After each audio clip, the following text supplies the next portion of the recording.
My son buried $500,000 worth of evidence in our backyard at 3 a.m. I watched him from my bedroom window, digging frantically in the moonlight behind the old oak tree. Danny thought I was asleep. He thought he was safe. But I've been a light sleeper ever since his mother passed 2 years ago. I didn't rush downstairs. I didn't confront him. I just stood there, watching my own flesh and blood bury something so deep he never wanted it found again. And you know what? I smiled. Not because I was happy, God knows my heart was breaking, but because I finally understood what I was dealing with. See, for months I'd been wondering why my son had changed, why he avoided my eyes during our morning coffee talks, why he seemed nervous whenever we discussed company business. What I found in that hole would answer every question I had about my boy. But let me back up 6 months to when everything still made sense. Thompson Construction wasn't just a business, it was my life's work. Started in 1989 with a $2,000 loan from First National Bank of Bozeman. I remember signing those papers with hands still calloused from my previous job, framing houses for other people. The loan officer, Mrs. Henderson, looked at my immigrant accent and my worn work boots like I was asking for the moon. Construction's a tough business, Mr. Thompson, she said. Most small contractors fail within 5 years. Well, 34 years later, we were pulling in $2.3 million annually, 47 employees on payroll, the biggest construction outfit between Billings and Missoula. We'd built half the commercial buildings in Bozeman County, the new community center on Main Street, 3 housing developments on the north side, even the renovation of City Hall back in 2019. Danny was supposed to inherit all of it. My boy had worked summers with the crew since he was 16, knew every aspect of the business. Clients loved him. He had this easy charm, could explain complex renovation plans to homeowners without making them feel stupid. By 25, I'd made him head of client relations. By 28, he was essentially running the front office while I handled job sites. That's when things started changing. It began small. Danny missing our Tuesday morning planning meetings, finding him on personal phone calls when I walked into the office. Twice I caught him quickly closing his laptop when I approached his desk. "Just checking email, Dad," he'd say, but his smile looked forced. Then there were the questions from clients. Mrs. Morrison called in early March, asking why Coleman and Associates had contacted her about bidding on her housing development. "I thought we had an exclusive agreement with Thompson Construction," she said. I assured her we did, told her Coleman must be fishing for business. But it bothered me. Rick Coleman and I had competed for contracts for 15 years, but he'd never been aggressive about poaching existing clients. The Westfield Shopping Plaza manager called 2 weeks later with a similar story, then Jim Patterson from Municipal Buildings. "Someone's been calling our clients," I told Danny over coffee that Tuesday morning, "trying to steal our jobs." Danny stirred his coffee slowly. "Maybe they're just being more aggressive. Economy's been tough," but he wouldn't meet my eyes. That's when I started paying attention, really paying attention. Danny had always been organized, but lately his desk was almost obsessively clean. No loose papers, no client files left out overnight. His computer always locked when he stepped away. For a family business where we'd shared everything for years, he'd become remarkably private. The phone calls were what really got my attention. Danny would take calls and walk outside, pacing in the parking lot while talking in hushed tones. When I asked who'd called, he'd say supplier or subcontractor, but his body language said different. One afternoon in late March, I decided to test something. I mentioned casually that we'd received final approval for the Morrison development contract, our biggest project of the year, worth $1.2 million. "That's great, Dad," Danny said. "When do we start?" "Next month. I'll need you to handle the client communications as usual." "Of course." But something in his expression made my stomach turn, like he was filing that information away for someone else. That night I did something I'd never done before. I called Tom Wilson, my foreman for the past 15 years. Tom had worked closely with Danny on several projects. "Tom, I need to ask you something, and I need you to be completely honest. Have you noticed anything different about Danny lately?" Long pause. "What kind of different, Jake?" "I don't know, just different." Another pause. "Well, he's been asking a lot of questions about job costs, profit margins, things he's never cared about before. And last week he wanted copies of all our supplier contracts. Said he was optimizing our vendor relationships. My blood went cold. Did you give them to him? Of course. He's your son, Jake. I figured you knew. After I hung up, I sat in my kitchen for 2 hours, staring at the wall. 34 years of building something meaningful. 47 families depending on Thompson Construction for their livelihoods. And my own son was... what? What exactly was he doing? I thought about confronting him directly, walking into the office the next morning and demanding answers, but something told me to wait, to watch, to understand the full scope of whatever was happening before I acted. Because if Danny was betraying the business, betraying our family, betraying everyone who trusted us, I needed to know everything, every detail, every accomplice, every stolen dollar. You don't build a company from nothing without learning patience, without learning to gather information before making decisions, without learning that the first move in any negotiation should never be your last. So I waited, and I watched, and I started documenting everything I saw. What I discovered over the next few weeks would shatter everything I thought I knew about my son. The phone call that changed everything happened on a Thursday afternoon in early April. I'd driven back to the office to grab blueprints I'd forgotten for the Morrison site visit the next morning. It was after 5, and I figured the building would be empty. Danny's truck was still in the parking lot, but that wasn't unusual. He often stayed late to return client calls or finish paperwork. I used my key to enter through the back door, planning to slip in and out without disturbing him. But as I walked down the hallway toward my office, I heard Danny's voice coming from the conference room. He was on speakerphone, and he was talking loud enough that I could hear every word. The Morrison contract signatures are in my truck right now, Danny was saying. Dad trusts me completely. He'll never see this coming. I froze in the hallway. A voice I recognized as Rick Coleman responded through the speaker. You're sure about the timeline? We need those Westfield documents by next week if we're going to submit a competitive bid. Already copied. $890,000 for the shopping plaza renovation. Municipal building upgrade is $650. I've got all their internal cost estimates, supplier contracts, everything. Your bids can undercut Dad's by exactly 15%, and you'll still make a killing. My legs felt weak. I pressed my back against the wall, trying to process what I was hearing. Coleman's voice again. And you're certain Thompson Construction will fold once we take these 3 major contracts? Danny laughed. Actually laughed. Rick, my dad built this company on handshake deals and small-town loyalty.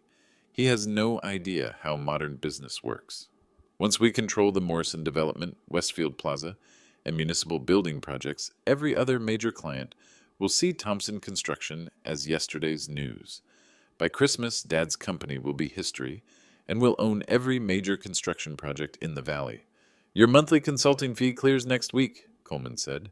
$15,000 as agreed, plus your 40% ownership stake once we merge operations. Perfect. And Rick, Dad still thinks you're just some small-time competitor trying to steal a few jobs. He has no clue we've been planning this for 8 months. They both laughed. 8 months. My son had been systematically destroying my life's work for 8 months.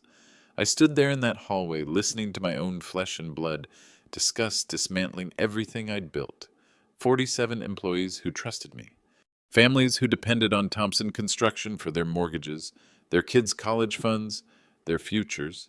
And Danny was planning to destroy all of it for money and a partnership with a man I'd competed against for 15 years. What about the old man? Coleman asked. Think he'll fight back when he realizes what's happening? My dad? Danny's voice was full of contempt.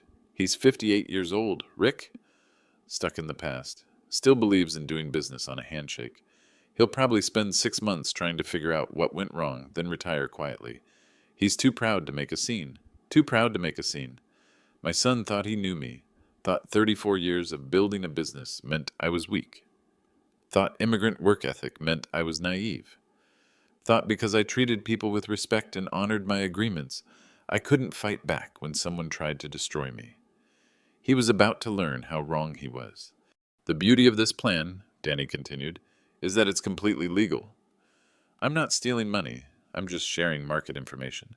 Dad gave me access to everything because he trusts family. His mistake. And the timing? Morrison development breaks ground in 6 weeks. Westfield renovation starts in August. Municipal building project begins in September. If Coleman and Associates submits bids 15% lower than ours for all three projects, Thompson Construction loses $2.7 million in guaranteed revenue. We'll have to lay off 30 employees minimum, maybe close entirely. Your father built that company for you to inherit, Coleman said. Doesn't that mean anything? He built it his way, Danny replied coldly. Slow growth, conservative investments, treating workers like family instead of resources. That model doesn't work anymore. I'd rather own 40% of a modern, profitable operation than inherit 100% of a dying business stuck in 1995. I'd heard enough. I backed down the hallway slowly, carefully, until I reached the rear exit. My hands were shaking as I unlocked my truck. I sat in the driver's seat for 10 minutes, staring at the building where I'd spent the last 3 decades building something I was proud of. Danny thought I was stuck in the past, thought I was too old, too trusting, too weak to fight back. He thought wrong. See, what my son didn't understand about the construction business is that it teaches you patience. You don't rush a foundation. You don't skip steps in the planning phase. And when someone tries to demolish something you've built, you don't panic. You gather your tools, you study the problem, you develop a strategy, and then you tear down their whole world, one carefully placed blow at a time. Danny wanted to play modern business? Fine. I'd show him exactly how modern business worked when someone tried to steal from the wrong man. The war for Thompson Construction had just begun.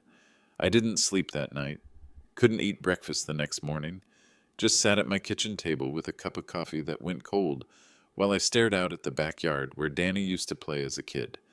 47 employees. That number kept running through my head. Maria Gonzalez, who'd been with us for 12 years and just bought her first house. Tom Wilson, whose daughter was starting college in the fall.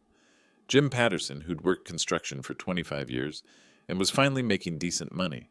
All of them depending on Thompson Construction for their livelihoods. All of them trusting me to protect what we'd built together, and my own son was planning to destroy it all. I had 2 choices. Confront Danny immediately, hope he'd come to his senses, maybe salvage our relationship. Or treat this like what it was, a hostile business takeover that required strategic response. The father in me wanted option 1. The businessman in me knew option 2 was the only way to save everyone's jobs. By 7 a.m., I'd made my decision. I drove to Best Buy and purchased an $89 Nest security camera. Told the sales clerk it was for monitoring my construction sites.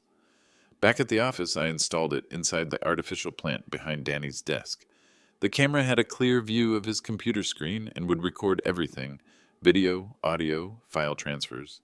Danny arrived at 8:30, same as always, grabbed coffee from the break room, said, "Morning, Dad," like he hadn't spent the previous evening planning to destroy my company. I watched him work, answering client calls, reviewing project timelines, acting like the devoted son I'd raised him to be.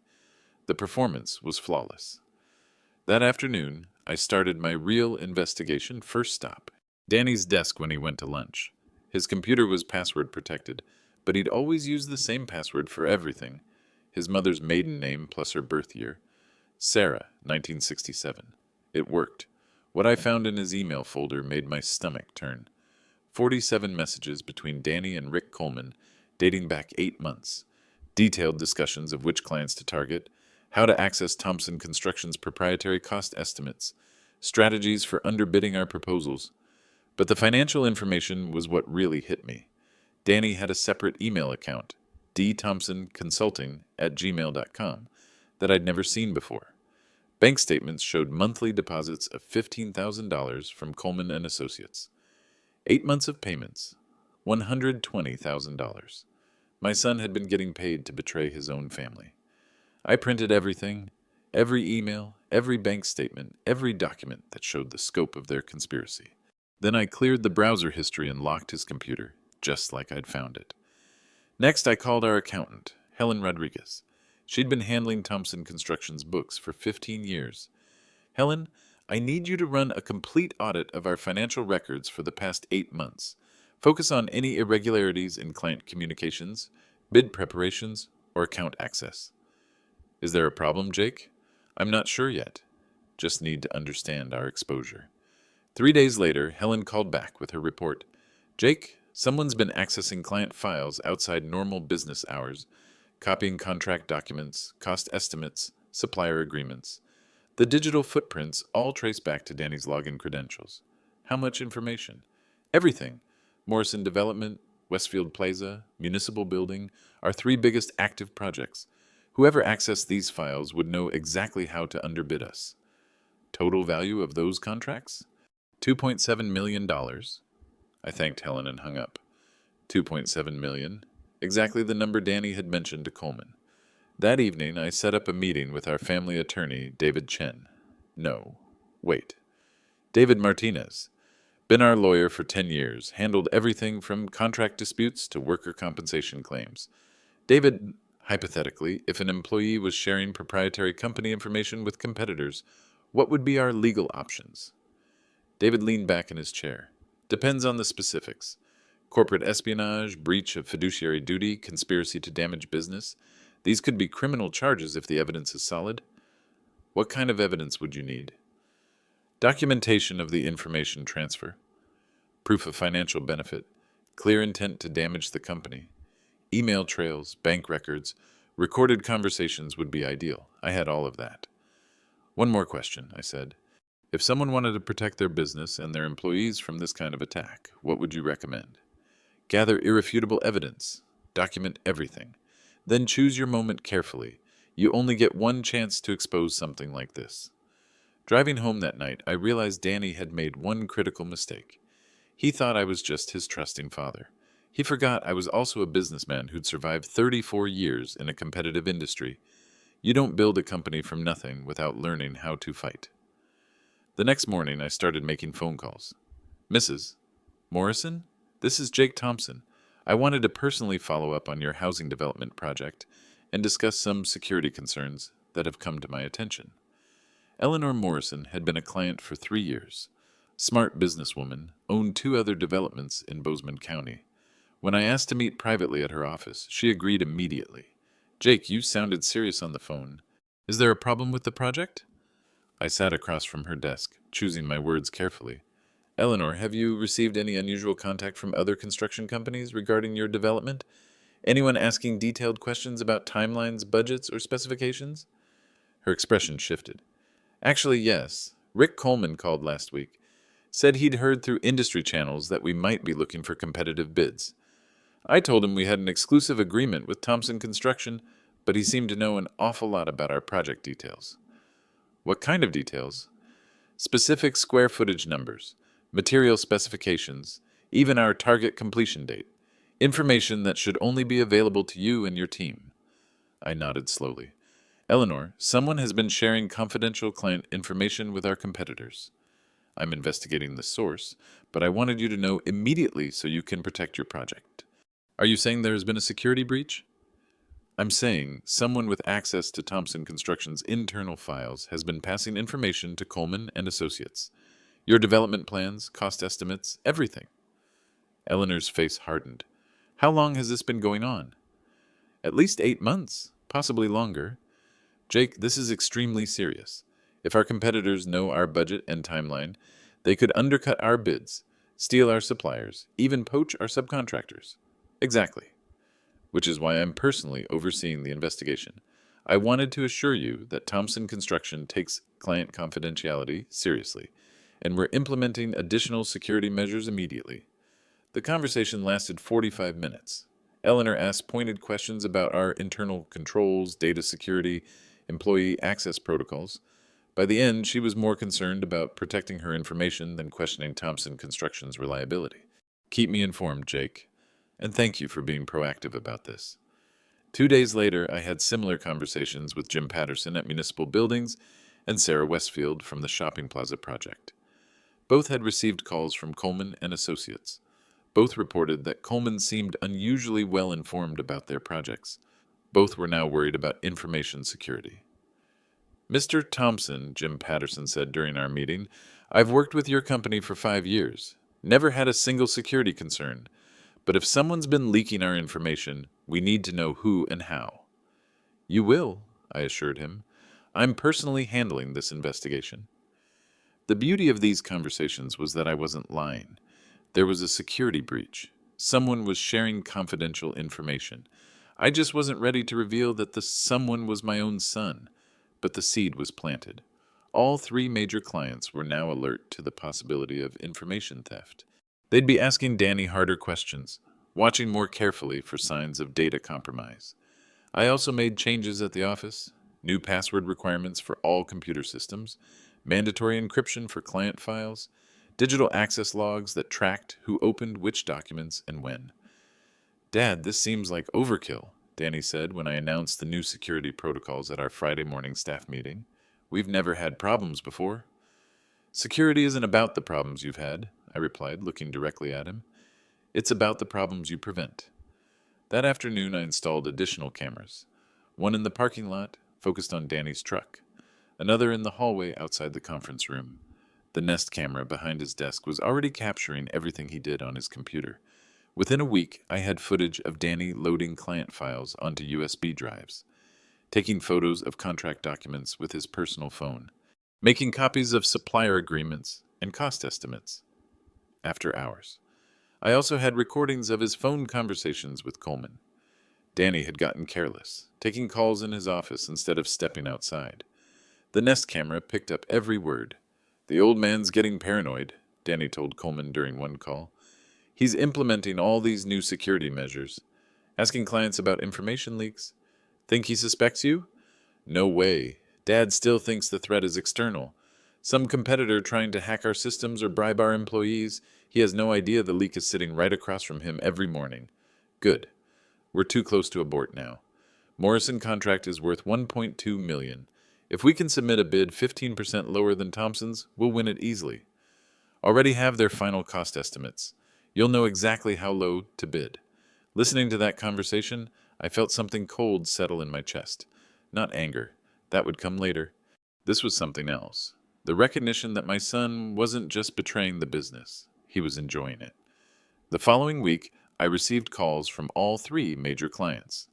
Each had independently decided to add additional security clauses to their contracts with Thompson Construction.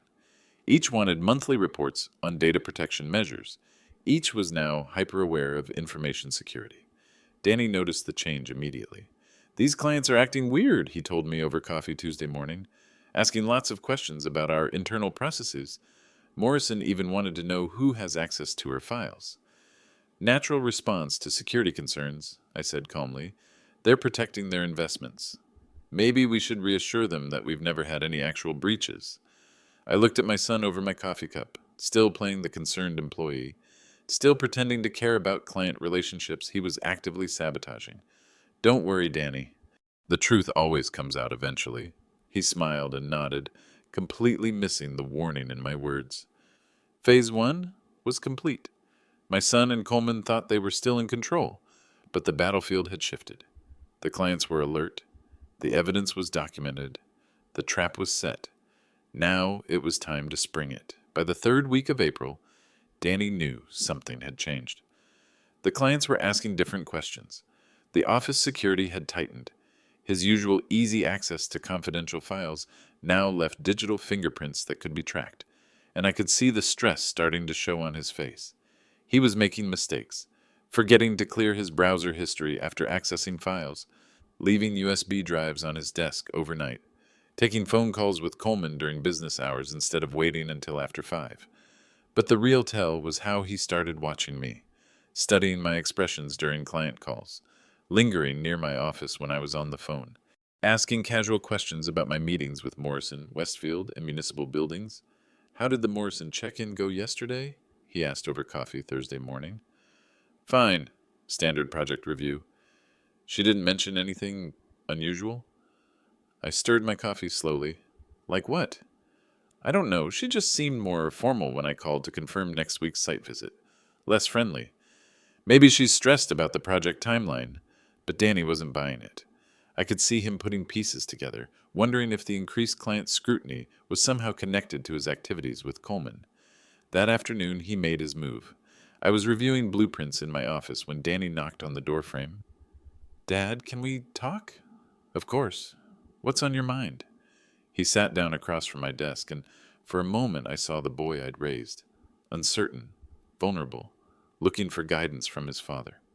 "I've been thinking about the future," he said carefully. "About Thompson Construction. About where we're headed." "Go on." "Dad, you built something incredible here. 34 years of growth, respected reputation, loyal clients.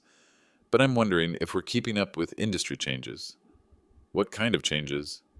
Danny leaned forward. "Technology, digital marketing, competitive bidding strategies, the way other companies operate now compared to how we've always done things." I set down my pen.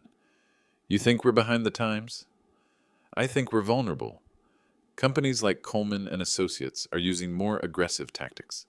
Lower overhead, faster turnarounds, technology-driven cost estimates. They're winning contracts that should be ours." "Any specific examples?" "Just industry talk. You know how contractors gossip at the supply store? He was fishing, trying to understand if I knew about Coleman's insider information advantage, probing to see how much I'd figured out." "Danny, are you suggesting we need to change our business model?" "I'm suggesting we need to stay competitive. Maybe consider partnerships, strategic alliances, ways to expand our market share before someone else takes it." There it was, the opening he'd been building toward. "You don't trust me anymore, do you, Dad?" The question hung in the air between us. Direct, challenging, designed to put me on the defensive. "What makes you think that?" "The security changes. The way you've been double-checking my work. The fact that our biggest clients are suddenly asking detailed questions about internal processes. It feels like you think there's a problem with how I handle things." I studied my son's face. Still performing, still playing the wounded child seeking approval. "Danny, do you think there's a problem with how you handle things?" "No. But maybe there's a problem with how this company handles change. Your way of doing business is dead, old man. Personal relationships, handshake deals, treating workers like family instead of resources. That model doesn't work anymore." Old man, there it was, the mask slipping, the contempt he'd expressed to Coleman finally surfacing in our conversation. "Maybe you're right, son. Maybe it's time for change." Danny's expression shifted.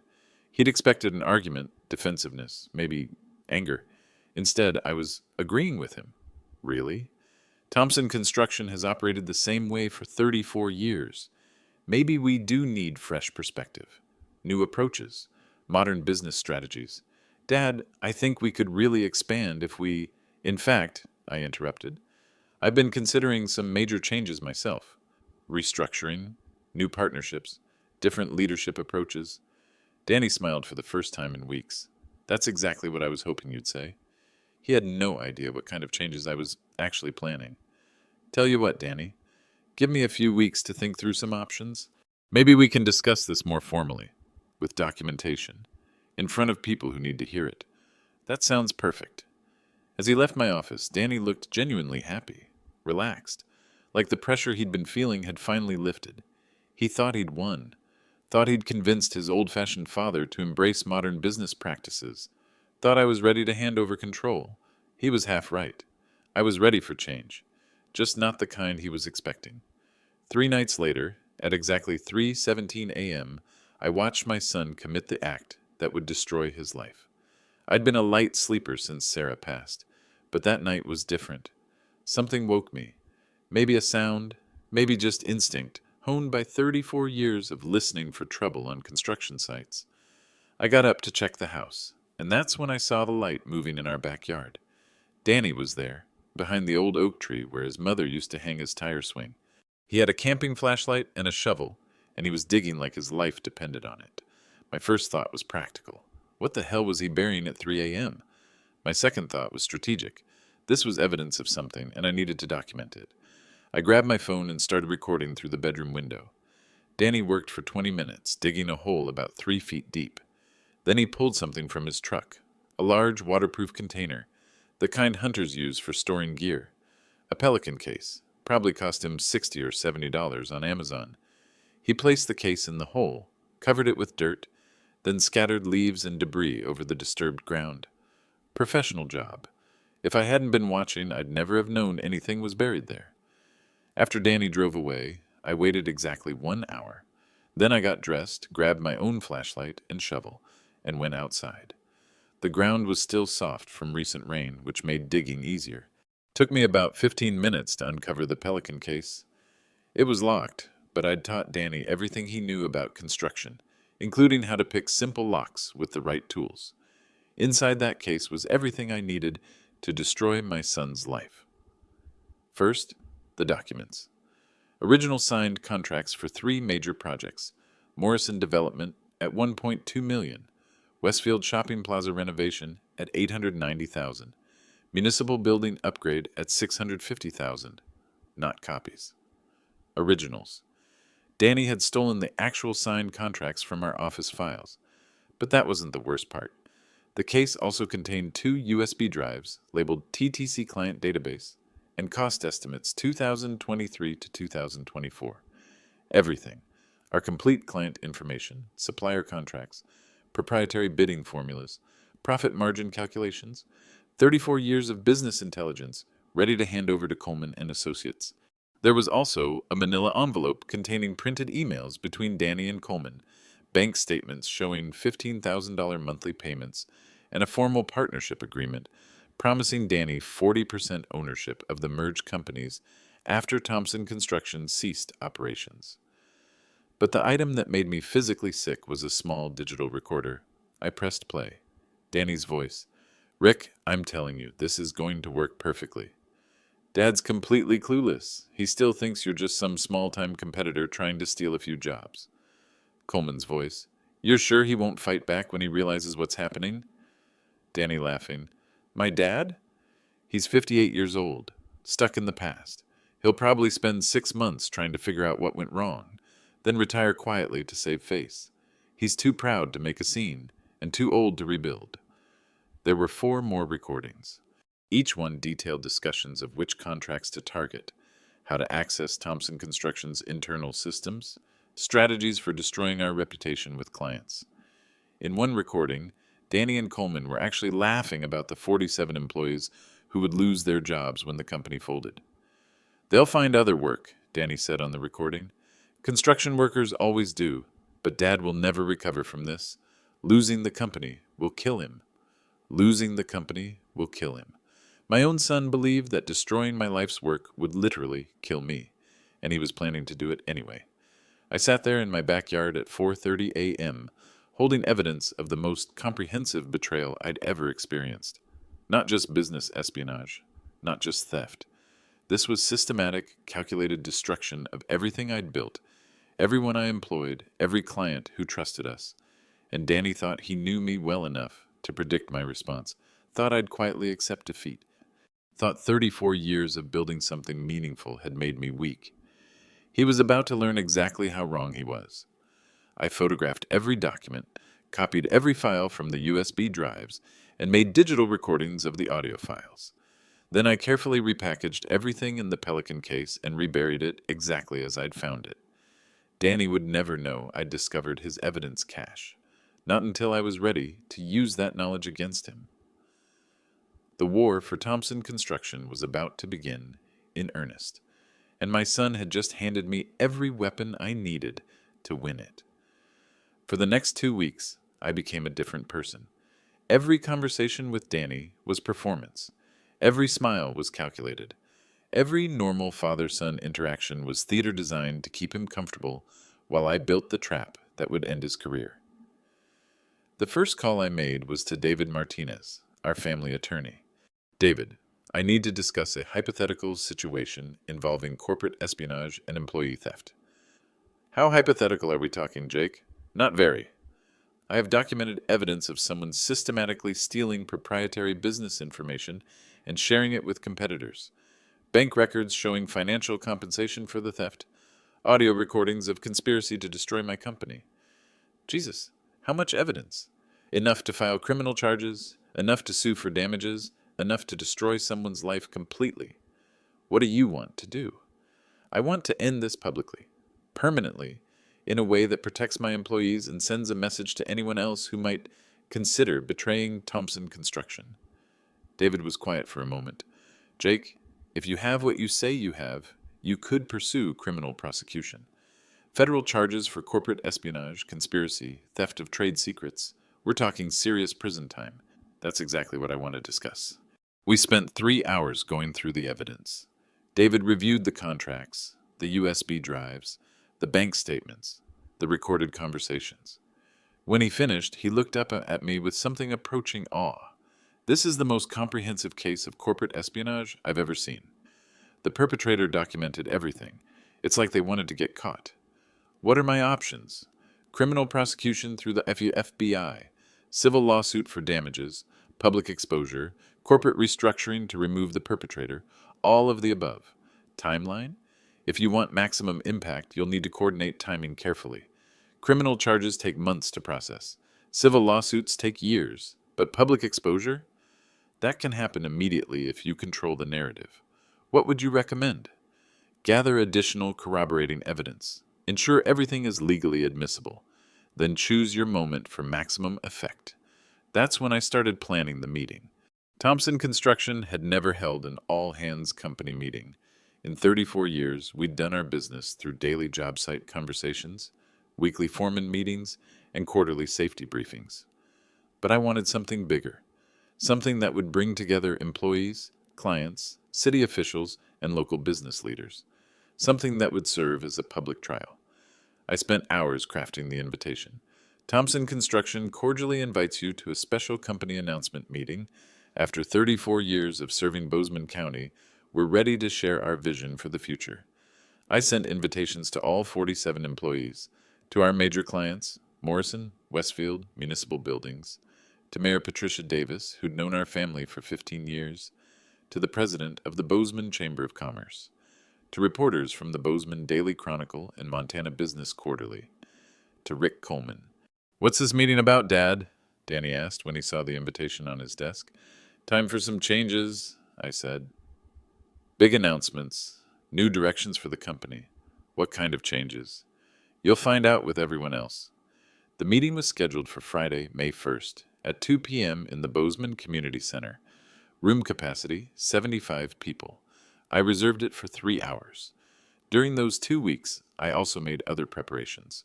I had the evidence professionally digitized and copied, created a detailed presentation with slides, audio clips, and financial documentation, contacted the FBI's white-collar crime division to ensure they'd have agents present. I met privately with Tom Wilson, my foreman. "Tom, I'm going to ask something difficult of you. At next Friday's meeting, I'm going to need you to step up as interim general manager. Think you can handle that?" "What's happening to Danny?" "Danny won't be with the company much longer." Tom studied my face. "This about those security issues you've been investigating?" "Among other things." "Jake, I've worked for you 15 years. Whatever you need me to do, I'll do it." The hardest part was maintaining the performance with Danny. He was excited about the meeting, convinced it would be his moment to formally take over more company responsibilities. He spent hours preparing what he called growth strategies and modernization initiatives. "Dad, I think this meeting could be the turning point for Thompson Construction," he told me the night before. "A chance to really embrace the future." "I think you're absolutely right, son. It's going to change everything." The morning of the meeting, I got up at 5 a.m. and reviewed my presentation one final time. 40 slides documenting 8 months of betrayal. Audio recordings that would end my son's career. Financial evidence that would result in criminal charges. By 2 p.m., 73 people had gathered in that community center. Employees, clients, city officials, reporters, competitors. Everyone who mattered in Bozeman County's business community. Danny sat in the front row, smiling confidently. He had no idea he was attending his own professional execution. At exactly 2 p.m. on Friday, May 1st, I stood in front of 73 people and began the most important presentation of my life. "Thank you all for coming to what I'm calling Thompson Construction's most significant announcement in 34 years. The room was packed. Our 47 employees filled 3 rows of chairs. Eleanor Morrison sat next to Jim Patterson and Sarah Westfield. Our 3 biggest clients, representing $2.7 million in active contracts. Mayor Patricia Davis occupied a front seat, along with Chamber of Commerce President Robert Taylor. In the back, I spotted 2 men in suits who'd identified themselves as FBI agents when they arrived. Special Agents Williams and Crawford, White Collar Crime Division. And there in the very front row sat Danny, confident, smiling, probably expecting me to announce his promotion to company president. Rick Coleman had arrived 20 minutes early, positioning himself near the exit. Smart man. He suspected this meeting wasn't going to end well for him. 34 years ago, I began, clicking to my first slide, I borrowed $2,000 to start Thompson Construction. Today we employ 47 people and generate $2.3 million in annual revenue. Polite applause. Danny beamed like he was already calculating his inheritance. We've built our reputation on 3 principles: quality work, fair pricing, and absolute client confidentiality. Today, I want to talk about what happens when one of those principles is compromised. The applause stopped. I could feel the energy in the room shifting. Over the past 8 months, Thompson Construction has been the victim of systematic corporate espionage. Someone with access to our internal systems has been stealing proprietary information and selling it to our competitors. Murmurs throughout the room. I saw Eleanor Morrison lean forward in her chair. Danny's smile flickered slightly, but he maintained his composure. The perpetrator has stolen client contracts worth $2.7 million, copied our complete client database, shared our proprietary cost estimates with competitors, and received financial compensation for this theft totaling $120,000. Now Danny looked confused. His eyes darted around the room, probably wondering how I'd discovered so much detail about his activities. Let me be specific about what was stolen. Click. Next slide. Morrison Development Contract, $1.2 million. Mrs. Morrison, your housing development plans, budget, timeline, and supplier agreements were copied and shared with Coleman and Associates. Eleanor Morrison's face went white. She turned to stare at Rick Coleman, who was shifting uncomfortably near the exit. Click. Westfield Shopping Plaza contract, $890,000. Miss Westfield, your renovation specifications, cost estimates, and completion schedule were provided to our competitors so they could submit underbid proposals. Click. Municipal building contract, $650,000. Mr. Patterson, your upgrade plans and budget information were stolen and used to help Coleman and Associates prepare competitive bids designed to undercut Thompson Construction by exactly 15%. The room was completely silent now. Danny had stopped smiling entirely. His face had gone pale, and I could see him calculating whether he should leave immediately. Now you might wonder how I know these specific details. The answer is simple. I have documentation of everything. Click. Bank statement showing monthly $15,000 deposits. The thief maintained a separate business account to receive payments from Coleman and Associates. $120,000 over 8 months. Click. Email correspondence between Danny and Coleman. I have 47 emails detailing the conspiracy to steal our client information and destroy Thompson Construction. Danny started to stand up. Dad, I think there's been some... Sit down, Danny. The command in my voice stopped him cold. He sat. I also have audio recordings of conversations between the thief and Rick Coleman. Let me play one for you. I pressed play on the first recording. Danny's voice filled the room through the speakers. The old man's completely clueless. He still thinks you're just some small-time competitor trying to steal a few jobs. Dad will probably spend 6 months trying to figure out what went wrong, then retire quietly. He's too proud to make a scene. The silence in that room was deafening. 73 people staring at Danny, whose face had gone from pale to gray. Coleman's voice on the recording. And you're certain Thompson Construction will fold once we take these contracts? Danny's recorded laughter. By Christmas, Dad's company will be history and we'll own every major construction project in the valley. I stopped the recording. The room stayed silent. That conversation was recorded 3 weeks ago. The old man they're discussing is me. The company they're planning to destroy is the one that's employed 47 families for over 3 decades. Now Danny stood up again, his hands shaking. Dad, you have to understand. I understand perfectly, son. You've been systematically stealing from your own family's business for 8 months. You've betrayed every person in this room. You've planned to destroy the livelihoods of 47 employees. And you've done it all for money and a partnership with a man who's been our competitor for 15 years. This is a misunderstanding. Is it? Then explain this. Click. The partnership agreement promising Danny 40% ownership of the merged companies. Explain why you signed a contract giving you 40% of Coleman and Associates after Thompson Construction ceased operations. Danny looked around the room desperately. Employees he'd worked with for years were staring at him with disgust. Tom Wilson shook his head slowly. Maria Gonzalez had tears in her eyes. Or explain this, I continued, clicking to the next slide. A photograph of the Pelican case opened to show the stolen contracts inside. 3 nights ago at 3:17 a.m., you buried this evidence in our backyard. Original signed contracts, USB drives with our complete client database, and recordings of your conversations with Coleman. You thought you were hiding the evidence. Actually, you were creating a crime scene. The FBI agent stood up and started moving toward the front of the room.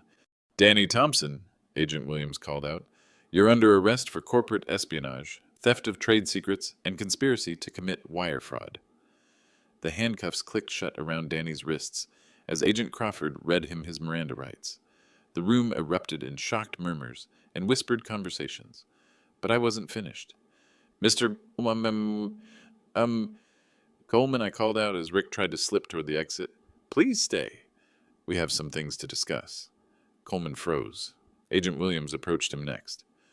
Rick Coleman, you're also under arrest for conspiracy to commit corporate espionage and theft of trade secrets. As they led both men away in handcuffs, I turned back to the assembled crowd.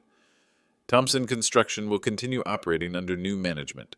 Tom Wilson will serve as general manager effective immediately. All current contracts will be honored. All employees will retain their positions. And I personally guarantee that this company will never again be vulnerable to the kind of betrayal you witnessed today. Mayor Davis stood up and started clapping. Within seconds, the entire room was on their feet, applauding. Not for me, for the 47 employees whose jobs had been saved, for the clients whose projects would continue, for the principle that betrayal has consequences. After everyone left, I sat alone in that community center for 20 minutes, staring at the chair where my son had been sitting when his life fell apart. 34 years of building something meaningful. 8 months of systematic betrayal. 1 hour of public justice. The war for Thompson Construction was over, and everyone who mattered knew who had won. 6 months later, I'm sitting in my office on a Tuesday morning, reviewing the quarterly reports that Tom Wilson prepared for our board meeting. Thompson Construction just completed its most profitable quarter in company history. $3.1 million in new contracts. 52 employees on payroll. We hired 5 more after the Morrison development project finished, ahead of schedule and under budget. The phone on my desk rings. It's Eleanor Morrison. Jake, I wanted to personally thank you again for how you handled that situation. The housing development is beautiful, and more importantly, we never had another security breach. That's what we promised, Eleanor. I've recommended Thompson Construction to 3 other developers. They'll be calling you this week. After I hang up, I walk to the window and look out at our parking lot. Tom Wilson is reviewing blueprints with Maria Gonzalez, who got promoted to project coordinator. Jim Patterson is discussing the new school renovation contract with our latest hire, a young engineer fresh out of Montana State. No one mentions Danny anymore. His desk was cleaned out the day after his arrest, and we converted his office into a conference room. The only reminders of what happened are the enhanced security protocols that David Martinez helped us implement, and the framed newspaper article on my wall. Local construction executive exposes corporate espionage, saves 47 jobs. Danny pleaded guilty to 3 federal charges, 18 months in federal prison, followed by 5 years probation. He's also required to pay $237,000 in restitution, every penny he received from Coleman, plus damages and legal fees. Rick Coleman got 3 years. Coleman and Associates folded completely after losing their business license and facing criminal penalties. I haven't spoken to Danny since the day of his arrest. Haven't visited him in prison. Haven't answered his letters. Some bridges, once burned, can't be rebuilt. But Thompson Construction is stronger than ever. We have new clients, new employees, new contracts worth more money than I ever imagined when I started this company 34 years ago. Trust is earned over decades, destroyed in moments, but rebuilt through consistent action. My son thought he knew what kind of man I was. Thought 34 years of treating people fairly meant I was weak. He learned the difference between kindness and weakness, between family loyalty and business survival. The legacy of Thompson Construction will outlive us all.